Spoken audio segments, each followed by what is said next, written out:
안녕하십니까. 신의균의 국방TV 시큐리티 뉴스입니다. 자, 오늘도 우크라이나 전황 알려드리도록 하겠습니다. 러시아군의 총 공세가 바흐무트에서 지금 크레미나 쪽으로 올라간 것 같습니다. 크레미나 쪽에 정말 무려 8개 사단을 집결시켜 놓고 공세 중이라고 하는데 우크라이나군의 방어부대는 상대적으로 적습니다. 이 크레미나 상황 어떻게 되는지, 그리고 바흐무트는 어떻게 되는지 살펴보도록 하겠습니다. 신의균 국방TV 계속 구독 알림 해주십시오. 자, 병력 손실 먼저 보겠습니다. 러시아군 690명이 어제 죽었습니다. 많이 죽었죠. 전차 6대 격파, 장갑차 10대 격파, 차량 6대 격파, 야포 3문 격파, 그리고 카모프 52 공격 헬기가 크레미나 쪽에서 한 대 격추가 됐고요. 무인항공기 한 대가 격추됐습니다. 자, 그래서 역시나 뭐 전차, 장갑차, 야포 이런 거 좀 적습니다만은 병력은 여전히 2개 대대 정도의 병력이 하루에 또 저 세상으로 가고야 말았습니다. 뭐 계속 이런 패턴이 지금 이어지고 있죠. 자, 이런 상황에서 전선 상황을 보면 러시아가 16일 새벽에 미사일 32발을 공격했다. 그런데 우크라이나가 14발을 요격했다라고 하는데, 바꾸어 말하면 18발은 맞았다란 말이 되겠죠. 이번에는 굉장히 높은 비율로 우크라이나가 공격을 받아버렸습니다. 그래서 이 대부분의 미사일이 리비우, 그러니까 폴란드 쪽으로부터 들어와서 우크라이나가 직접 해서 이제 나눠주는 바로 그 도시죠. 리비우와 키우 쪽에 집중이 됐다고 하는데, 부디 이 서방 세계에서 들어오는 이 무기들이 가동도 되기 전에 많이 파손되는 이런 일이 없었으면 좋겠습니다. 자, 뉴욕타임스가 미국 정부가 의료 봉사자 피트 리드 피격을 확인했다. 제가 그저께 보여드렸었죠.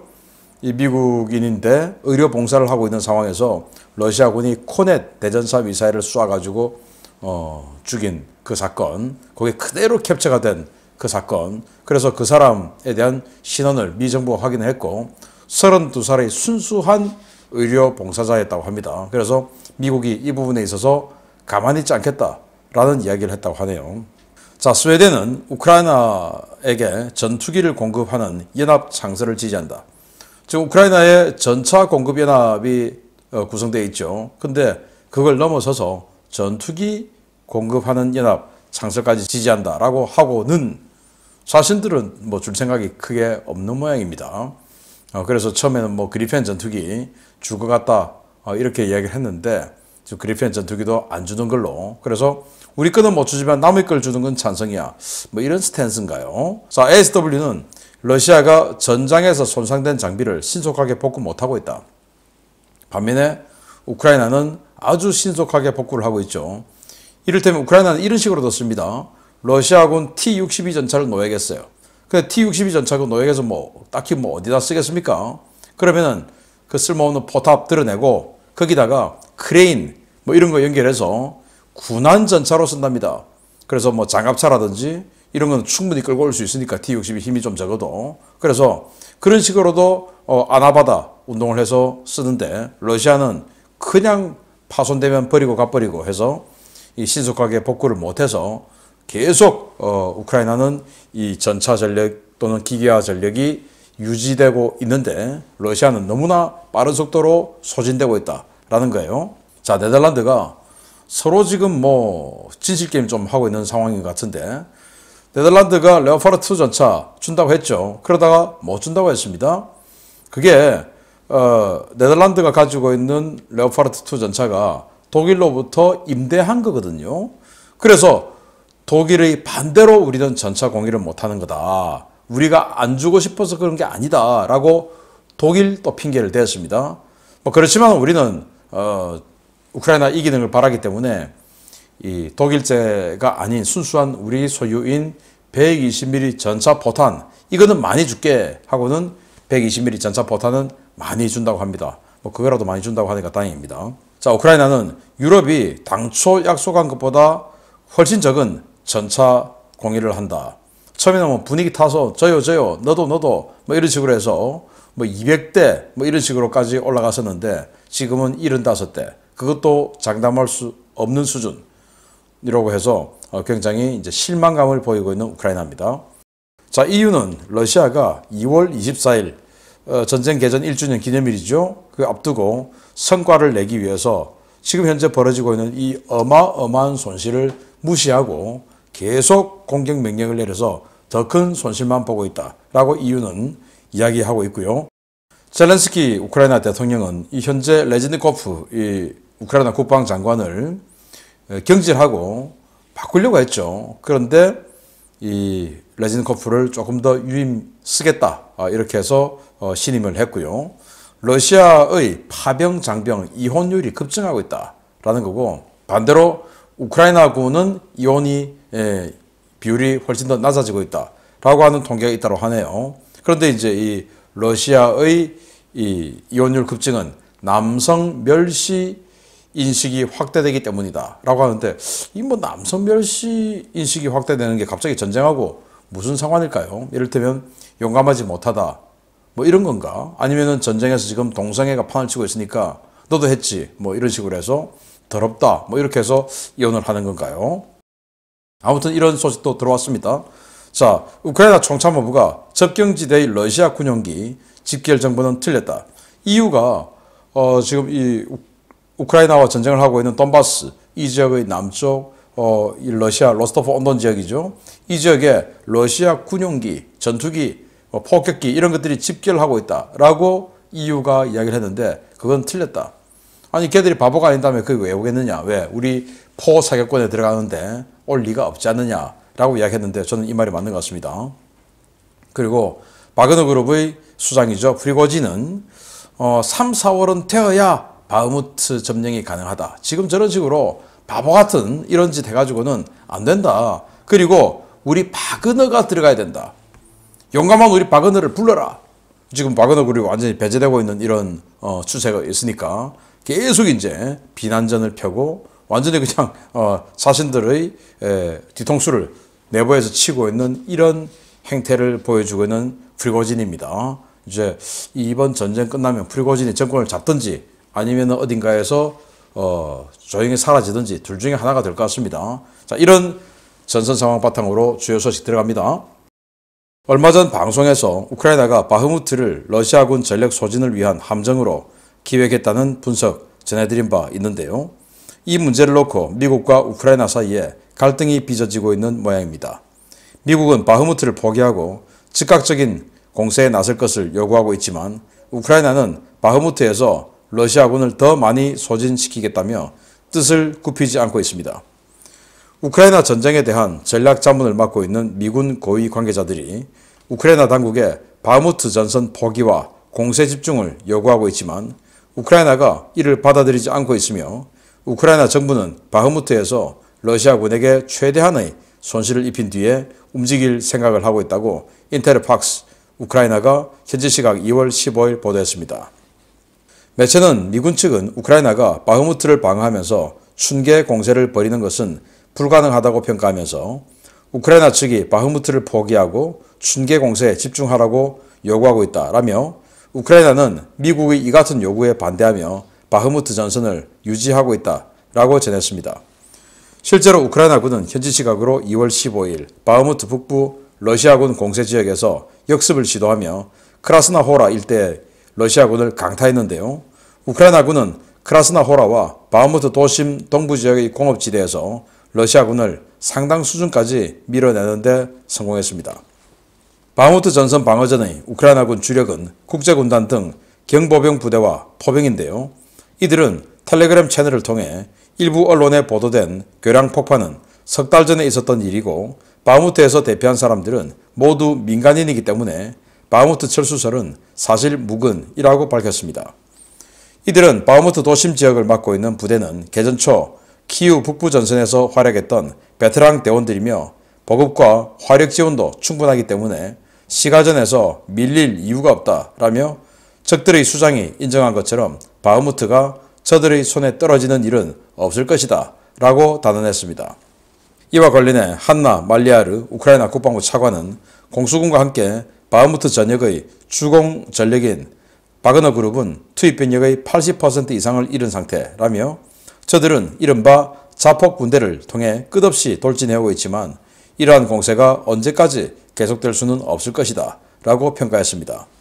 미국 전쟁연구소 ISW 역시 바흐무트 전선에서의 소모전에 집중하고 있는 우크라이나군의 전략에 대해 비용은 높지만 전략적으로 건전한 노력이라며 바흐무트 전선에 대한 압력 때문에 러시아는 정예 전력인 공수군과 바그너 그룹이 크게 약화되었고 러시아군의 이러한 전력 소진 덕분에 조만간 우크라이나는 반격에 유리한 여건을 조성할 수 있을 것이다 라고 평가했습니다. 현재 러시아는 개전 1주년이 되는 오는 2월 말까지 돈바스 전역을 석권한다는 목표를 세우고 모든 가용 전력을 바흐무트와 크레미나에 쏟아붓고 있는데요. 부디 우크라이나군의 소모전 전략이 성공해 올봄 춘계 대공세가 성공적으로 수행되기를 기대해 보겠습니다. 자, 미군 자문단들은 마크 빌리 합참의장도 그렇게 이야기했지만 바흐무트에서 빠져라. 빠지고 그 지금 바흐무트 방어에 들어가는 그 병력들을 가지고 춘계 대공세에 사용해라 라고 이야기를 하는데 우크라이나는 그 말을 안 듣고 계속 바흐무트에서 이 러시아군의 손실을 강요하는 소모전을 유도하고 있다라는 건데 제가 봐도 이게 맞는 것 같아요. 러시아가 여기서 워낙 지금 많은 숫자가 죽어나가고 있지 않습니까? 한 달 끌면 한 개 군단이 여기서 사라졌는데 이걸 뭐 그만둘 이유가 없죠. 자신들은 피해가 별로 없고 러시아군은 저만큼 쓸려나가는데 지금 바흐무트 전역의 전황 지도를 보면 자 어제 갑자기 우크라이나가 이 돌출부 북쪽 돌출부죠. 크라스나호라 이 지역에서 솔레다르 쪽으로 확 치고 들어갔어요. 그래서 거의 솔레다르 바흐무트체 이 근처까지 경합지역으로 만들어버렸습니다. 그래서 또 남쪽에서도 이 남쪽 돌출부에서도 그냥 확 치고 들어가가지고 이 완전히 아주 깊숙한 곳까지 경합지역으로 만들어버렸어요. 이 정도로 러시아군이 뭔가 내구력이 떨어진다. 왜냐? 보병 위주로 들어왔기 때문에 기계화 부대가 치고 들어가면 그냥 마구마구 무너지는 거죠. 그래서 이렇게 한번 치고 들어가서 확 무너뜨리고 다시 살짝 힘을 빼면 또 러시아군이 보병 위주로 또 치고 들어와서 계속 갈려나가고 또 한 번 했다가 또 치고 들어가서 또 밀어버리고 이런 식으로 해서 이 망치와 모루 전법에서 여기를 모루로 사용하고 계속 러시아군이 여기에 집중하도록 만들어서 러시아군의 소모전을 강요하고 있다. 그러다 보니까 바그너 그룹은 그들이 가진 전력의 80%를 바흐무트에서 잃어버린 거 아니냐 라고 국방부 차관이 이야기를 했는데 저는 이게 맞는 것 같습니다. 지킬 수만 있다면 끝까지 지켜서 러시아군의 소모를 계속 유도해내야 되겠죠. 근데 여기가 만약 뚫려버린다? 그러면 굉장히 신속하게 이 도네츠크 주의 나머지 한 30% 지금 우크라이나가 통제하고 있는 이 지역이 확 밀려버릴 것 같아요. 제가 봤을 때 이 바흐무트는 꼭 지켜야 되겠다. 왜냐? 지난 6월 달에 이 포파스나 이 지역이 떨어지고 나서 그리고는 이제 세베로도네츠크가 이렇게 포기하게끔 되어버렸거든요. 그래서 바흐무트를 포기하면 바흐무트가 끝이 아니고 또 그 다음에 또 있죠. 그래서 여기는 지키는 게 좋겠다. 이런 상황인데 자 그러면 러시아군이 그들이 이야기하는 대공세에서 승리하려면은 제가 어제도 말씀드렸지만 기계화 부대, 기갑 부대 이런 기동 부대를 딱 세팅해 놓고 그리고는 뒤에서 포병이 완전히 그냥 공격 준비 사격을 한번 확 퍼부은 후에 그리고는 기동 부대로 확 밀고 들어가야 되는데 이게 지금 포병도 없고 모이면 두들겨 패고 이러니까 안 된다라는 건데 정말 황당하게도 희한하게도 바흐무트가 아니고 북쪽의 크레미나 지역에서 러시아가 8개 사단 그리고 또 완전히 그냥 그 완편된 한 개 기갑 사단을 동원해서 센 공세를 펴고 있다는 거예요. 자, 그래서 크레미나 여기가 러시아의 건곤일척 마지막 승부 아니냐 이런 이야기가 나오고 있는데 크레미나 한번 보겠습니다. 아무래도 러시아가 우크라이나 북부 전선을 다시 여는 것은 포기하는 것 같습니다. 벨라루스 일대에 배치되었던 제1근위전차군 주력 부대가 모두 루안스크 지역으로 이동했으며 크레미나 방면에서 파상 공세가 진행되고 있다는 소식입니다. 사실상 러시아의 마지막 배팅입니다. 지난해 3월 개전 한 달여 만에 키이우, 체르니우 전설에서 전멸하고 이후 루안스크 전역에서 몇 차례 재편성과 투입을 반복하던 러시아 지상군 최정예 부대 제90전차 사단을 중심으로 한 제1근위전차군이 모든 전력을 집중해 크레미나 전선을 강타하고 있다고 복수의 오신트 소식통이 현지 시각 2월 16일 리포트했습니다. 소식통들은 루안스크 전역에서 우크라이나 측의 작전 보안 규정이 크게 강화되어 구체적인 사안이 확인되지는 않고 있지만 크레미나 전선에서 제1근위 전차군을 구성하는 모든 예하 부대들이 식별되고 있다라고 전했습니다. 크레미나 전선에서는 2월 초부터 제4근위 전차사단과 제47근위 전차사단, 제2근위 차량화 조총사단 등 제1근위 전차군의 지상 전투부대들이 식별되기 시작했는데요. 여기에 제90근위 전차사단이 T-90M 전차와 T-90A, T-72B1 등으로 무장하고 예하 모든 연대를 전선에 투입하기 시작한 것이 확인되었습니다. 크레미나 일대에서 식별된 부대는 제6근위 리버프 전차연대, 제80근위 전차연대, 제239 근위 적기 수보로프 코사크 전차연대, 제228 차량화 소총연대인데요. 러시아의 정규 전차연대는 90여 대의 전차를 보유하고 있으므로 현재 크레미나 전선에 투입된 3개 전차연대가 완편 상태일 경우 러시아는 이 지역에만 300대 가까운 전차를 투입하고 있는 것으로 볼 수 있습니다. 우크라이나군 오신트 소식통은 현재 스바토베 크레미나 전선 전면에만 8개 사단의 러시아 정규군과 돈바스 반군, 각종 지원 여단이 전개되어 있지만 해당 전선의 아군 전력은 5개 여단 규모이고 이 중 전차 여단이나 기계화 여단은 단 1개도 없다라면서도 적의 각급 부대들이 완편 상태인 경우가 거의 없고 특히 화력이 부족하기 때문에 전선이 돌파될 것 같지는 않다라고 평가했습니다. 제90 근위 전차사단은 중앙군관구 직할의 제90 소총사단이 블라디미르 푸틴 러시아 대통령의 직접 명령에 따라 근위 전차사단으로 확대 개편된 부대인데요. 푸틴으로부터 비테브스크, 노브고로드 근위대라는 명예 칭호를 수여받았고 T-90M과 T-72B3 등 신형 장비가 가장 먼저 배치된 정예 부대입니다. 우크라이나 오신트 소식통들은 러시아가 북부 공세를 펼 것처럼 벨라루스에 배치되었던 부대들을 루안스크 전선에 집중하고 있는 의도에 주목하고 있습니다. 북부 전선을 다시 열어 우크라이나군의 동부 전선 집중을 방해한다는 기존의 전쟁 수행 전략에 변화가 생긴 것이라는 분석도 나오고 있는데요. 대다수의 소식통들은 러시아가 불완전한 상태로 재편된 전력으로 새로운 전장을 여는 것에 부담을 느끼고 동부전선 주요 전장 가운데 우크라이나군 방어선이 가장 취약한 것으로 보이는 이 전장에 주력 부대를 모두 집중시킨 것이라는 분석을 제기하고 있습니다. 제90 전차사단과 제1근위 전차군 전력은 이번 전쟁 기간 중 막대한 손실을 입은 러시아군이 동원할 수 있는 사실상 마지막 남은 전략 예비부대인데요. 올 봄부터 우크라이나군이 대규모 서방제 장비로 무장한 기갑군단을 전장에 투입하기 시작하면 그 부대와 맞서야 할 전력을 벌써부터 소진시키는 러시아군. 그들의 머릿속에 내일이라는 것은 없는 모양입니다. 자, 이 사진은 제90 전차사단이 벨라루스에서 훈련하고 있던 모습이에요. 근데 이제 벨라루스에 빠지고 한 바퀴 쑥 돌아가지고 크레미나로 들어가서 지금 공세를 펴고 있는 상황입니다. 자, 그래서 크레미나 지도 한번 보면 여기 뭐 카모프 52도 한데 추락을 하고 있는 모습도 있고 그래서 아주 굵은 선으로 러시아군이 치고 들어가고 있는 모습 보이죠? 이 북쪽 그리고 여기저기서 우크라이나군도 반격을 하고 있는 상황이고 그래서 이 지역에 있는 이 러시아군들이 8개 사단인데 그 중에서 전차 사단, 제90 전차 사단도 있다라는 거예요. 그래서 이제 이 단대호를 보면 이게 이제 90 전차 사단 지휘부고 여기 아래 보면 90 전차 사단의 각각의 연대들이 다 있어요, 지금.